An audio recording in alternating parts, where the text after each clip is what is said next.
आप सभी को मेरा बहुत बहुत नमस्कार। देखें, आज का वीडियो कई वजाहतों से बहुत खास है, बहुत अहम है। अक्टूबर का महीना जो है ना, यूं तो वैसे ही बहुत खास है क्योंकि कई बड़े ग्रहों का जो है गोचर उसमें हुआ है। मंगल केतु की युति हो चुकी है। 14 अक्टूबर को सूर्य ग्रहण लगने जा रहा है।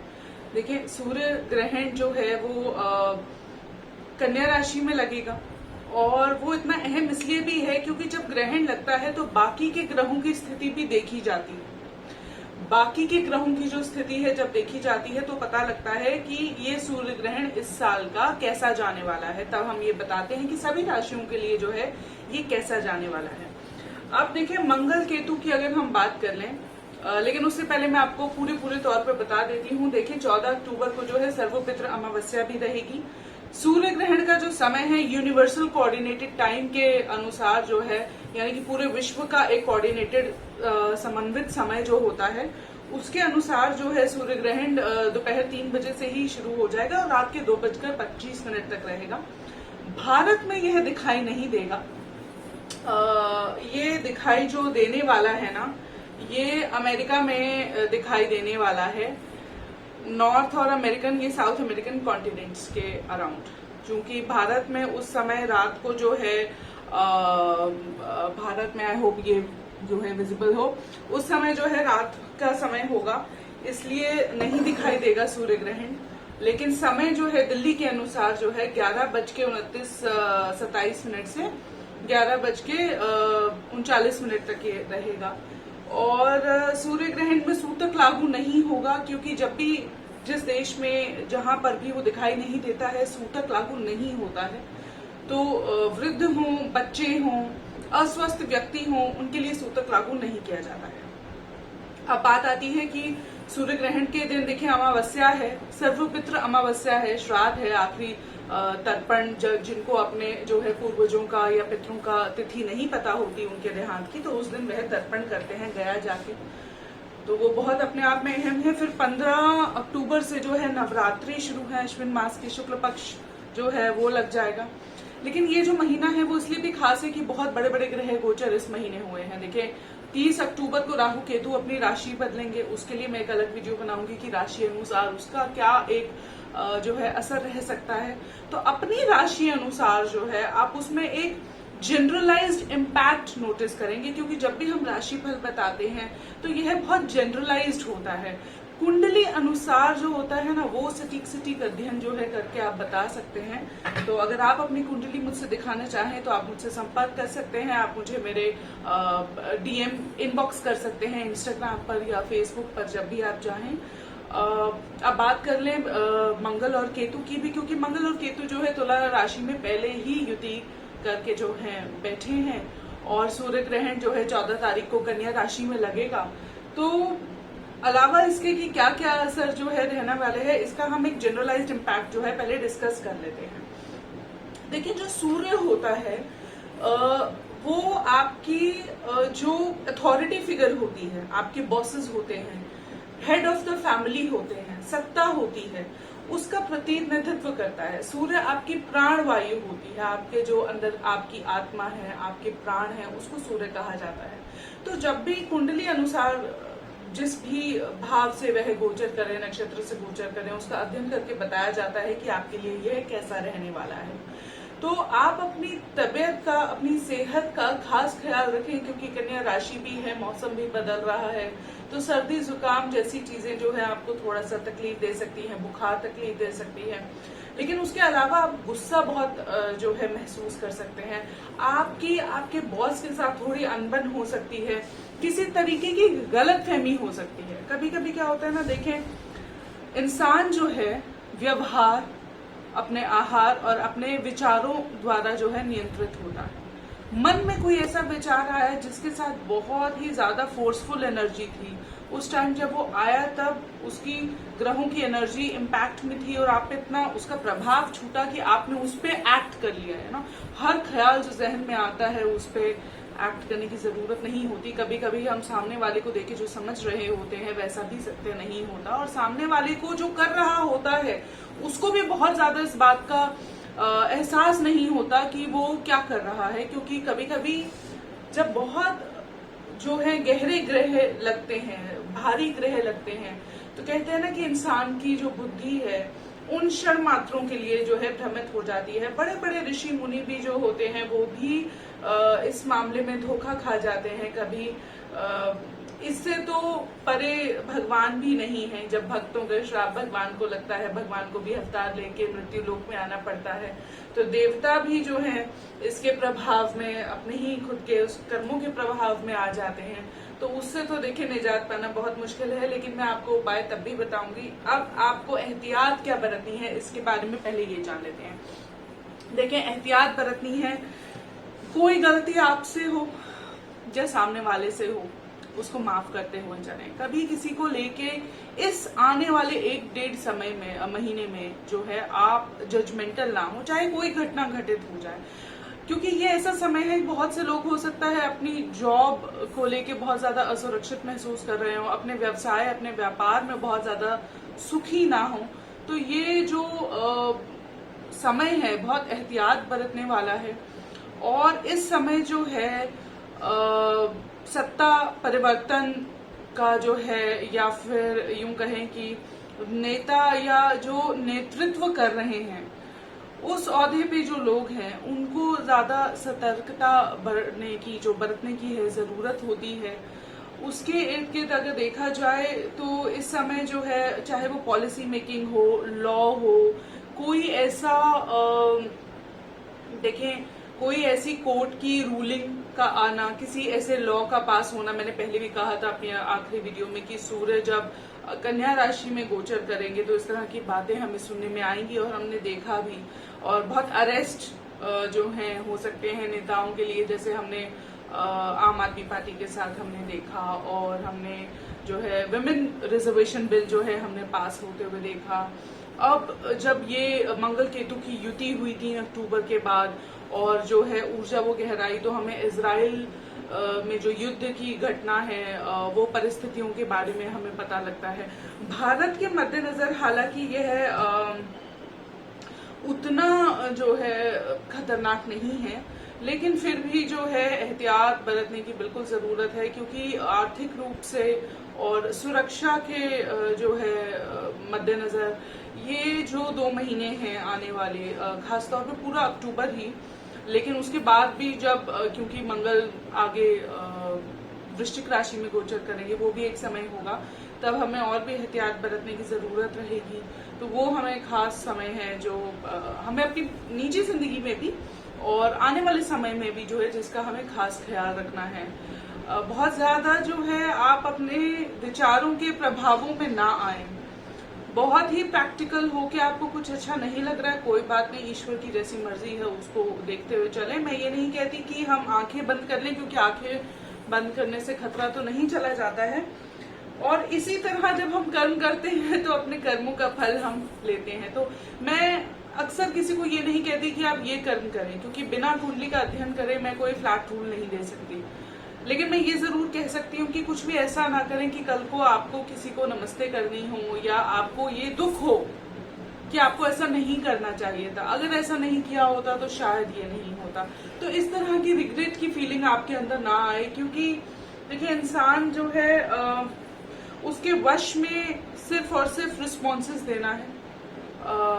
कैसे आप रिस्पॉन्ड करते हैं सिचुएशन को, सिचुएशन तो हमारे कंट्रोल में नहीं होती है, हमारे नियंत्रण में हालात अक्सर कुछ हालात हमारे नियंत्रण में नहीं होते हैं।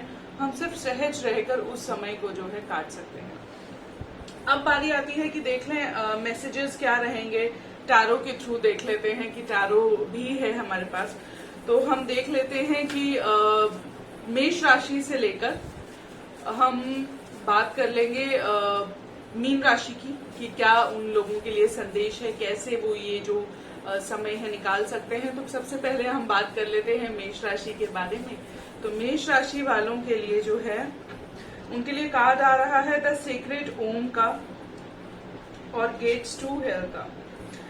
तो आपके इर्द गिर्द जो है, चूंकि अब हम ग्रह गोचर भी देख रहे हैं और टैरो भी देख रहे हैं, तो कोई गेम जो है वो थोड़ी सी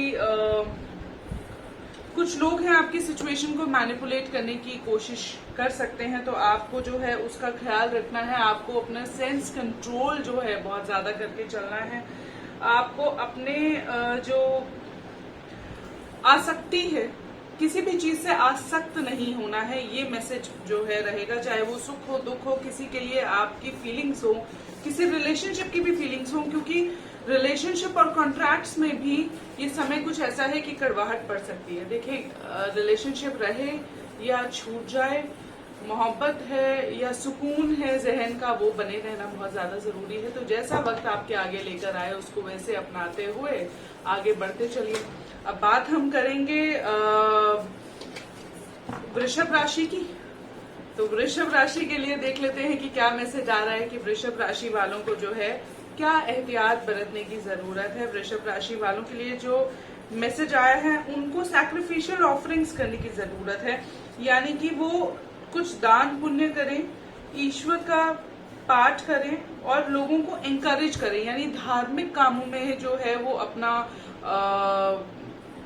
जो है समय ज्यादा लगाएं और विश्वास को अपने मन में कायम जरूर रखें। और कुछ किसी तरह का दान आप कर सकते हैं। तो दान जो है, आप किसी को मीठा जो है हनुमान मंदिर में जाकर आप प्रसाद के रूप में जो है दान कर सकते हैं। वृषभ राशि वालों के लिए यही आ रहा है। और खुद का भी और दूसरों को भी जो है प्रोत्साहित करें, उनका मन, उनका हौसला आप जो है बढ़ाएं और जो आपकी इंटेलिजेंस है उसको सबसे ज्यादा यूज करें। ये था वृषभ राशि वालों के लिए मैसेज। अब देख लेते हैं कि भाई जेमिनाइज के लिए क्या मैसेज आ रहा है। देखते हैं कि मिथुन राशि वालों को क्या करना चाहिए इस सूर्य ग्रहण के गोचर द्वारा, जो सूर्य ग्रहण की जो घटना है और जो गोचर है उसके आने वाले समय में कुछ दिन के लिए 10 दिन तक उनको क्या एहतियात बरतने की जो है जरूरत है। देखिए, आपके लिए जेमिनाइज कुछ ऑब्स्टेकल्स हैं, कुछ रुकावटें आपको हो सकती हैं, लेकिन उन रुकावटों में आपको ईश्वरीय तत्व जो है दिखाई देगा और वो आप देखेंगे कि आपके बस में जो सिचुएशन नहीं है वो कहीं ना कहीं ईश्वर द्वारा घटित हो रही है और ट्रू लीडरशिप डेवलप करने का ये जो है समय रहेगा।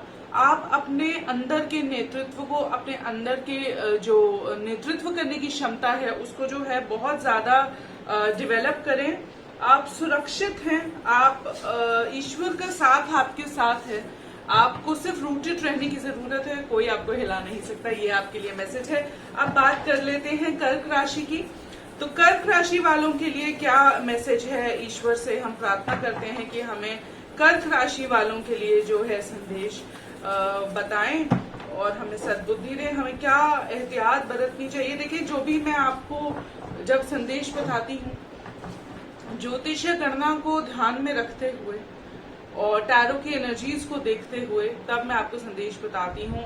जिनके साथ रेजोनेट करें वो समझें। वैसे भी इस तरह की जो बातें होती हैं खुद को नियमित या नियंत्रित करने वाली, वो हमेशा ही बहुत ज्यादा जो है काम आती हैं, हमेशा ही आपके लिए जो है वो बहुत ज्यादा आपको एक अच्छे जो है ना, उसमें कहते हैं पर्सनालिटी देती हैं, आपको एक शेप करती हैं एक अच्छी पर्सनालिटी में। तो वो हमेशा ही आपके जो है फायदे में बैठती हैं। करके देखिएगा, क्योंकि सूर्य और मंगल की जो एनर्जी है वो होती भी ऐसी है कि हमें बहुत ज्यादा गुस्सा आ सकता है या हमें किसी चीज से बहुत ज्यादा डर लग सकता है। तो वो समय होता है कि हमें खुद पे विश्वास रखना है कि सब संयमित है। तो हम कर्क राशि वालों के लिए देख लेते हैं कि कर्क राशि वालों के लिए देखें आ रहा है एनिमी का कार्ड उनके लिए आया है। उनको भी जो है अपने सेंसेस पे कंट्रोल करने की जरूरत है। कार्यस्थल पे या घर में जो मान प्रतिष्ठा है उसको जो है बचाकर चलने की ज्यादा जरूरत है, उसको हानि पहुंचाने के कुछ योग हैं। तो आप नए इंसान, अगर आप खुद को पेशेंस, धैर्य धारण करके चलेंगे तो आप एक नए इंसान के रूप में खुद को पाएंगे। संयमित रहकर चलने की जो है आपको ज्यादा जरूरत रहेगी। तो ये समय जो है कर्क राशि वालों के लिए बदलाव का रहने वाला है। अब जान लेते हैं कि सिंह राशि वालों के लिए क्या संदेश है। सिंह राशि वालों के लिए क्या संदेश है। सिंह राशि वालों के लिए देखें, पहला कार्ड जो आ रहा है वो आ रहा है ग्रेट सोल्स का और डाउटिंग सोल का, और तीसरा कार्ड आया है मोड ऑफ गुडनेस का। तो देखिए, ऐसा हो सकता है कि आप बहुत कंपल्सिव ईटिंग में लग सकते हैं, उसके अलावा आप में संदेह बहुत आ जाएगा, बहुत ज्यादा डाउट करने लगेंगे सिचुएशंस को। कभी कभी हालात ऐसे बन जाते हैं कि हम बहुत ज्यादा जो है डाउट करने लगते हैं अपनी ही एबिलिटीज पे, अपने ही नसीब पे, अपने आसपास की परिस्थितियों पे। तो हमें संदेह नहीं रखना है, अच्छा सोचिए, मोड ऑफ गुडनेस है, प्रेम से रहिए, ईश्वर आपके साथ है। वो कहीं ना कहीं जो है थोड़े से विघ्न आ सकते हैं, लेकिन चूंकि आप जब डाउट नहीं करते हैं, उम्मीद भी नहीं करते हैं, डाउट भी नहीं करते हैं, मतलब संदेह भी नहीं है, उम्मीद भी नहीं है, सिर्फ डिटैचमेंट है और काम करना है और किसी फल स्वरूप करना है, तो वो जो है आपको निराशा नहीं देता है। कार्य तो हमें करना ही है और जो उसका फल है वो भी हासिल करने की हमें कोशिश करनी है, लेकिन अनासक्त रहकर। तो ये संदेश जो है सिंह राशि वालों के लिए रहेगा कि अपना धैर्य बनाए रखें और इसी से आपके सारे रिश्ते जो हैं बचे रहेंगे। अब बात कर लेते हैं हम कन्या राशि के बारे में। देखिए, कन्या राशि वालों के लिए पहला कार्ड खुद निकल के आया है। पहला कार्ड आया है द सेक्रेड ओम का, सेंस कंट्रोल का, और तीसरा आया है कवर्ड सोल का। यानी कि कन्या राशि वाले जो हैं वो कुछ प्रोटेक्टेड हैं। आपको अपने भय से मुक्ति पाके सेंस कंट्रोल करनी है और चैंटिंग करनी है। आप ईश्वर का नाम जप, जिस भी इष्ट को आप मानते हैं उनका नाम जप करिएगा 108 बार, एक माला रोज। यह आपके लिए एहतियात है और ईश्वर का खुद एक ही संदेश है कि आपकी जो ऑरा में है आपको सेंस कंट्रोल लेकर आना है। जो कार्ड रीडिंग मुझे यहाँ पे आपके लिए आ रही है, जो मुझे बता रही है वो यही आ रही है। देखिए, आपके लिए कार्ड भी आया है कवर्ड सोल का। तो आपको जो है घबराने की बिल्कुल भी जरूरत नहीं है। आपको सिर्फ और सिर्फ सेंस कंट्रोल करके चलना है, चाहे आप बोलने में हो, खाने में हो, बातचीत में, अपने दोस्तों में, अपने कार्यस्थल पे थोड़ा सा संयमित रहना है और आलस से बचना है। कोल्डनेस से भी बचना होता है ना। कोल्डनेस, कभी कभी हम इतने इंडिफरेंट हो जाते हैं, हम देखते ही हम कर क्या रहे हैं। तो फिलहाल किसी भी प्रकार का भय और जो आपकी फीलिंग्स होती हैं उसको अपने मन में घर ना करने। अब बात कर लेते हैं हम तुला राशि वालों के लिए। तुला राशि वालों के लिए देखिए, इनके तो 12वें भाव में सूर्य ग्रहण लगने वाला है और लग्न में ही जो है मंगल केतु की युति हो रही है। तो हम एक बार देख लेते हैं कि इनके लिए क्या निकल के आता है। भाग्य के जो ये पत्ते हैं वो क्या बताते हैं उनके लिए। इनको फॉल्स ईगो से बचना है, इनको फॉल्स ईगो से बचना है, आसक्ति से बचना है। और इनके लिए भी यही मैसेज आ रहा है कि आप सब जानते हैं, आपको सब पता है, लेकिन फिर भी आप जो है अपनी ईगो में आ रहे हैं। तो किसी तरह का जो है ईगो आपको गुस्से में या लस्ट में या आसक्ति में जो है वो पहुंचा सकती है किसी ऐसी परिस्थिति में। तो आपको तुला राशि वालों उससे बचना है, आसक्त नहीं रहना है। अपने रिलेशनशिप्स को भी बहुत मेंटेन करके चलें। किसी भी चीज का लालच जो है वो अच्छा नहीं रहता है। अब आगे बढ़ लेते हैं वृश्चिक राशि वालों के लिए। स्कॉर्पियंस के लिए जो है हमारी कार्ड्स क्या कहते हैं, उनके लिए क्या मैसेज है वो देख लेते हैं कि स्कॉर्पियंस के लिए क्या मैसेज आ रहा है। देखें, एनिमी का कार्ड आपके लिए आया है, ओवरकमिंग फियर का आया है। तो अगर आपको किसी का कोई भय है, भय सता रहा है, तो आपको भयभीत नहीं होना है, क्योंकि तीसरा कार्ड भी जो है फॉल्स ईगो का है और हमारे पीछे, उसके पीछे जो है लीडरशिप का कार्ड आया है। तो स्कॉर्पियो यानी कि वृश्चिक राशि वालों को बिल्कुल भयभीत होने की जरूरत नहीं है, लेकिन अपने काम बहुत जो है सोच समझ के करने हैं। ईगो में नहीं आना है, खुद को ना मसीहा बनाना है ना राक्षस बनाना है। तो थोड़ा सा संयमित और संतुलित होके चलने की जरूरत रहेगी उनको। अपने डर को, अगर दुश्मन का भय है तो उस पर काबू पाने का ये समय है। और अपने जो है ईगो, जो हम बार बार कहते हैं, अहंकार में ना आकर, चाहे वो भाव कैसे भी हो, जब भाव इंसान के ऊपर हावी हो जाते हैं तो वो अहंकार ही होता है। सृष्टि को, सृष्टि के नियमों को जैसी वो चलती है वैसे ही अपनाना बहुत जरूरी है।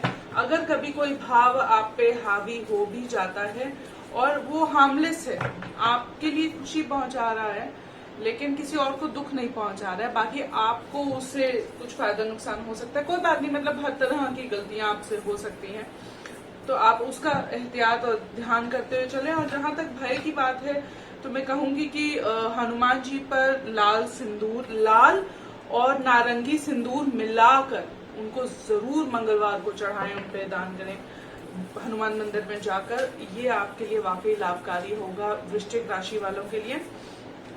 अब बात हम कर लेते हैं धनु राशि वालों के लिए। देखें, धनु राशि वाले वैसे ही जो हैं बहुत ज्यादा रियलिस्टिक होते हैं, बहुत एम्बिशियस होते हैं, उनको बहुत सारी चीजें जो हैं जिंदगी में पानी होती हैं।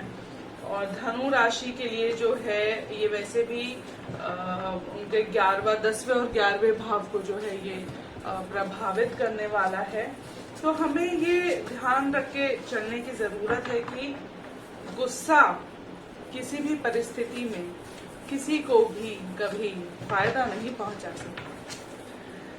धनु राशि के लिए हम जो है देख लेते हैं कि उनके लिए क्या कार्ड्स आए हैं। ऑल नोइंग वन, आप भी जानकारी रख रहे हैं, किसी गेम की कोई जानकारी है, आप जानते हैं कि आप कुछ खेल रहे हैं और ये वक्त जो है back of the deck energy, leadership का कार्ड आपके लिए भी आ रहा है, ऑफरिंग्स ऑफ डिवोशन का कार्ड आ रहा है। तो यह समय जो है ये विश्वास रख के चलने के लिए है कि आप प्रोटेक्टेड हैं, आप ये जानते भी हैं शायद, इसलिए आप कॉन्फिडेंस में आके कुछ चीजें कर सकते हैं, या लोग इसके विपरीत आपके साथ जो है खेल सकते हैं। यह ध्यान रख के आपको चलने की जरूरत है। 1 सेकंड मुझे दीजिएगा इस वीडियो में। बात धनु राशि वालों की हो रही थी, तो उनको ये ध्यान रखना है कि कोई ऐसी गेम हो सकती है वर्क प्लेस पे, लेकिन उसमें आप जीतेंगे। तो अगर कोई ऐसा आपको नुकसान पहुंचाने की कोशिश कर भी रहा है तो जीत इसमें आप ही की होती है, लीडरशिप आती है, आप कवर्ड हैं, प्रोटेक्टेड हैं, ईश्वर का साथ आपके साथ है। आपको सिर्फ जो है हनुमान जी की पूजा करनी है और मंदिर में जाके जो है मोतीचूर के लड्डू का जरूर दान करिएगा, प्रसाद के रूप में लोगों को जरूर बांटिएगा, आपको बहुत फायदा होगा। अब बात कर लेते हैं हम तो अब हम बात कर लेते हैं मकर राशि वालों के लिए। देखें, मकर राशि वालों के लिए जो है उनको ध्यान रखने की जरूरत है। हम देख लेते हैं कि उनके लिए क्या मैसेज आ रहा है। मकर राशि वालों को क्या ध्यान रखना है, हम जान लेते हैं स्पिरिट गाइड से कि हमारे पास क्या मैसेज है मकर राशि वालों को लेकर। देखिए, मकर राशि वालों के लिए पहला कार्ड आया है अप्रोचिंग गुरु, दूसरा आया है इंटेलिजेंस का और तीसरा आया है सीइंग गॉड का। इंटेलिजेंस जो होती है वो है हमारी काबिलियत चीजों को इंटरप्रिटेट करने की। क्यूरोसिटी होती है जब हमारे अंदर ये इच्छा होती है नई चीज को सीखना है। लेकिन इंटेलिजेंस होती है जब हम उस सीखे हुए को बेहतर तरीके से उसका उपयोग कर पाते हैं, उसको समझ पाते हैं, उसको जान पाते हैं। तो इंटेलिजेंस ये भी होती है कि हम जब ये हमें दिखने लग जाता है गुरु के ज्ञान के द्वारा कि वो जो तत्व जिसके साथ हम लड़ रहे हैं वो ईश्वरीय तत्व है, तो उसमें आपको फिलहाल कहा जा रहा है कि आप ईश्वर का वो ईश्वरीय तत्व देखें। किसी सिचुएशन में आप अपने मेंटोर से गाइडेंस ले सकते हैं, कुछ जानने की कोशिश कर सकते हैं और कुछ सैक्रिफाइस करने को कहा जा रहा है आपको। तो आपको जो है फिलहाल किसी से गाइडेंस की जरूरत है। हर सिचुएशन में ईश्वरीय तत्व देखें, ईश्वर का कहाँ जो है वास है। कोई सिचुएशन ऐसी हो सकती है जो आपके कंट्रोल में नहीं, तो आप किसी गुरु को अप्रोच करें, ईगो सैक्रिफाइस करके कुछ गाइडेंस लेने के लिए आपको कहा जा रहा है। खैर, अब हम देख लेते हैं कि कुंभ राशि वालों के लिए क्या आ रहा है। कुंभ राशि वालों के लिए क्या है टैरो का मैसेज। देखिए, आपके लिए पहला जो कार्ड आया है वो ऑफरिंग्स ऑफ डिवोशंस है। दूसरा कार्ड आपके लिए आया है 3 मोड्स का और फॉल फ्रॉम ग्रेस का। तो आपकी जो है जो आपका स्टेटस है उसको हार्म करने की कोशिश हो सकती है। ट्रांसफॉर्मेशन का समय है। किसी तरह का दुख जो है कहीं से किसी अथॉरिटी फिगर में जो आपकी आस्था है उसमें वो कमी आ सकती है। तो आपको कहा जा रहा है कि आप शिव की उपासना करें, क्योंकि शिव की उपासना करने से जो है मन में शांति आती है। धैर्य आने की वजह से आपको बहुत कुछ ऐसा दिखना शुरू हो जाता है जो आपको पहले नहीं दिखता था। Whatever you do or eat, whatever you offer or give away, whatever austerities you perform, do as an offering unto me. तो जो भी करें, जो भी कर्म करें, ईश्वर को समर्पित कर दें कि ये कर्म मैंने आप ही की इच्छा से, आप ही की इच्छा द्वारा किया है। यह कर्म मेरा, अगर आपको कुछ रोक रहा है, आप ही को समर्पित है, क्योंकि मेरी ऐसी सिचुएशन थी, मेरे ऐसे हालात थे, प्रैक्टिकली जो मेरे लिए सही था मैंने वो किया। अब इसके जो कॉन्सिक्वेंसेस है वो भी मैं आपको सरेंडर कर देता हूँ।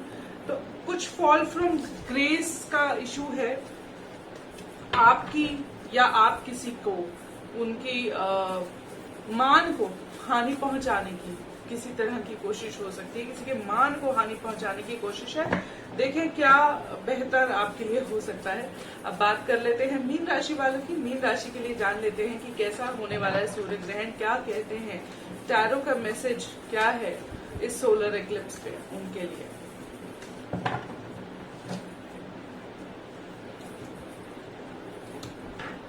मीन राशि वाले जो है थोड़े से दुख हैं, बर्निंग फायर की बात आ रही है। किसी प्रेम संबंध को लेके वो बहुत ही ज्यादा दुखी हैं या पैशनेट हैं, और वही उनके दुख का कारण बना हुआ है मीन राशि वालों के लिए जो कार्ड है। तो मीन राशि वालों को जो है ये समझने की जरूरत है कि जो भी आपकी जिंदगी में घटित होता है ईश्वर की इच्छा से ही होता है। किसी भी चीज को, किसी परिस्थिति को अगर आप जबरदस्ती पुश करते हैं, जबरदस्ती करते हैं, तो वो उसके जो फल हैं वो वैसे नहीं हो सकते, नेचुरल नहीं हो सकते। उसका जो है कहते हैं रस आप नहीं ले सकते, वो सब खराब हो जाता है। The pleasure that derive from contact with sense objects are the wombs of misery. They have a both beginning and an end, and thus the wise take no delight in them. तो किसी इस तरह के pleasure में, किसी दुख में जो है आप खुद को डिलाइट मत करें, क्योंकि कभी कभी क्या होता है किसी दुख में रहने की, जीने की हमें आदत हो जाती है और हम उसी दुख में जीना शुरू कर देते हैं क्योंकि वो हमें सुख देता है। तो आपको उस दुख में नहीं जीना है, आपको उस माइजरी में, उस पैशन में भी नहीं जीना है। ये पैशन की बात आ रही है, बर्निंग फायर की बात आ रही है, तो आप बहुत ज्यादा वूम्स ऑफ माइजरी की आ रही है। तो जब किसी चीज को बहुत पैशनेट हो जाते हैं, आसक्त हो जाते हैं और वो नहीं मिलती है तो उसको लेके दुख भी होता है। तो वो आपको ध्यान देने की जरूरत है कि वहां आपको डिटैच होना है, उस चीज के पीछे नहीं भागना है, क्योंकि ईश्वर की वही इच्छा थी और जो ईश्वर की इच्छा होती है वही परम इच्छा होती है और उसी को हमें मान लेना चाहिए। तो ये तो थे टैरो के देखें कार्ड्स आप लोगों के लिए क्या कह रहे थे उस बात का संदेश। लेकिन एक उपाय मैं वैसे भी बताना चाहती हूँ कि आप मंगलवार के दिन जाके हनुमान जी को लाल और नारंगी सिंदूर चढ़ाएं, मोतीचूर के लड्डू दान करें। इसके विपरीत जो है आप दवाइयां दान कर सकते हैं। इससे आपके ऊपर आने वाली कोई भी ऐसी विपत्ति, कोई बुखार, कोई बीमारी या इस तरह का कोई कलह अगर आपके जीवन में पड़ रहा हो या मानसिक सुकून या शांति ना मिल रही हो, वो आपको जरूर मिल सकता है। आपको हनुमान जी का जाप करने की जरूरत है। आप शिव उपासना कर सकते हैं अगर आपका मन बहुत ही ज्यादा अशांत है। तो शिव एक ऐसी शक्ति है जिसमें मेडिटेट करने से जो है आपको जहन की शांति और सुकून की प्राप्ति होती है, क्योंकि सारे अहंकार का जो नाश करते हैं वो भोलेनाथ करते हैं। आदि गुरु वही है, सृष्टि का आदि, सृष्टि का अंत जो भी है वही है निराकार। नमस्कार, जय महाकाल।